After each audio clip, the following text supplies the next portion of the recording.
অল্প খরচ বেশি লাভ।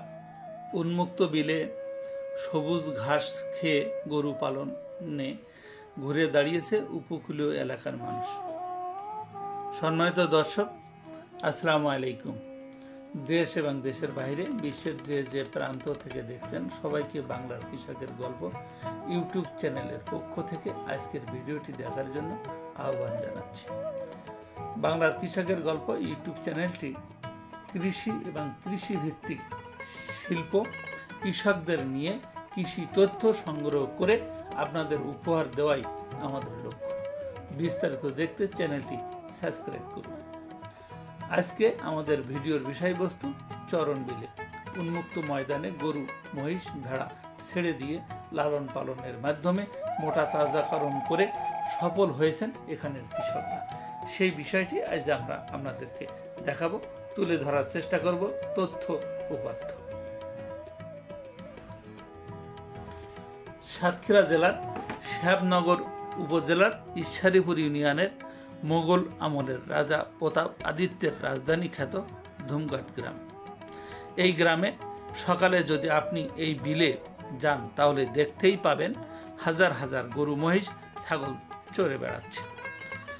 দেখলে চোখ জুড়িয়ে যায়। যেদিকে তাকাবেন শুধু গরু, মহিষ, ছাগল ছাড়া আর কিছুই দেখবেন না। কয়েক হাজার বিঘা জমি এভাবেই পড়ে আছে, আর সেই জমিতেই উন্মুক্ত স্থানে সবুজ ঘাস খেয়ে গরু মোটা তাজাকরণ হচ্ছে। এজন্য এখানে গরু লালন পালন করতে তেমন কোনো অসুবিধা হয় না, খরচ হয় না। শুধু মাত্র কৃমিনাশক ওষুধ সেবন করে গরু সুস্থ রাখা যায়। মাঠের মধ্যেই ছোট ছোট পুকুর কাটা আছে। সেই পুকুরে গরু, মহিষ গোসল করে, ওখান থেকেই তারা পানি খায়। সকাল থেকে সন্ধ্যা পর্যন্ত গরু এই মাঠের মধ্যেই ছাড়া থাকে। সন্ধ্যায় গরুর মালিক গরুগুলো তাদের নিজেদের বাড়িতে নিয়ে যায়, আবার সকালে এখানে ছেড়ে দিয়ে যায়। এভাবে লালন পালন করে এখানের গরুর খামারিরা লাভবান হচ্ছে। কথা হলো এখানে একজন গরুর মালিকের সাথে। তিনি বললেন এখানে ভূগর্ভস্থ পানি নোনা, যার ফলে এখানে শুষ্ক মৌসুমে কোনো ধান, গম, ভুট্টা চাষ হয় না। পানির সমস্যার কারণে হাজার হাজার বিঘে জমিন পড়ে আছে। তাই এখানে খামারিরা সেই সুযোগ নিয়ে গরু লালন পালন করে। এটা যুগ যুগ ধরে চলে আসছে।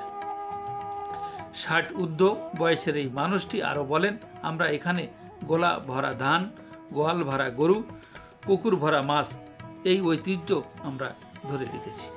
এখানে প্রতিটি বাড়িতে 10 থেকে 12টি গরু আছে, সাথে ছাগল, ভেড়া, আবার কারো কারো বাড়িতে মহিষ লালন পালন করে। তিনি আরও বলেন, সরকারি এবং বেসরকারি বিভিন্ন সংস্থার সহযোগিতায় প্রশিক্ষণ নিয়ে স্বল্প সময়ে অল্প পুঁজিতে উন্মুক্ত ময়দানে সবুজ ঘাস খাওয়ানোর মাধ্যমেই গরু মোটা তাজাকরণ করে সেই গরু বিক্রি করে লাভবান হচ্ছে। এতে এই এলাকার বেকারত্ব, দারিদ্রতা দূর হচ্ছে। অল্প সময়ে সবুজ ঘাস খাওয়ার কারণে ষাঁড় বাছুর দৈহিক বৃদ্ধি হয় এবং গরুর দুধও বৃদ্ধি পায়। বর্ষাকালে যখন বৃষ্টিতে এলাকা তলিয়ে যায় এবং ধান চাষ হয়, তখন গরুগুলো খামারে উঠে যায়। তখন এই গরুগুলো মূলত বিক্রি করা হয়। গাভী এবং বাছুরগুলো রেখে দেওয়া হয়। ষাঁড় গরুগুলো বিক্রি করে খামারিরা লাভবান। সম্মানিত দর্শক, উন্মুক্ত ময়দানে বিলের মধ্যে শুধুমাত্র ঘাস খাওয়ানোর মাধ্যমে গরুর লালন পালন একটি আদি পদ্ধতি। এই পদ্ধতিতে অনেক আগে গরু লালন পালন করত। এখন আধুনিক পদ্ধতিতে গরু লালন পালন করে 6 মাস মাঠে সবুজ ঘাস খাওয়ানোর মাধ্যমে গরু লালন পালন, মোটা তাজাকরণ করে সফল এখানের গরুর খামারিরা। সম্মানিত দর্শক, আমরা কৃষকদের এবং কৃষি সম্পর্কিত বিভিন্ন ভিডিও আপনাদের থাকে, সেগুলো যদি দেখতে চান তাহলে আমাদের বাংলার কৃষকের গল্প ইউটিউব চ্যানেলটি সাবস্ক্রাইব করতে পারেন। আজকের মতো এখানেই কথা শেষ করছি।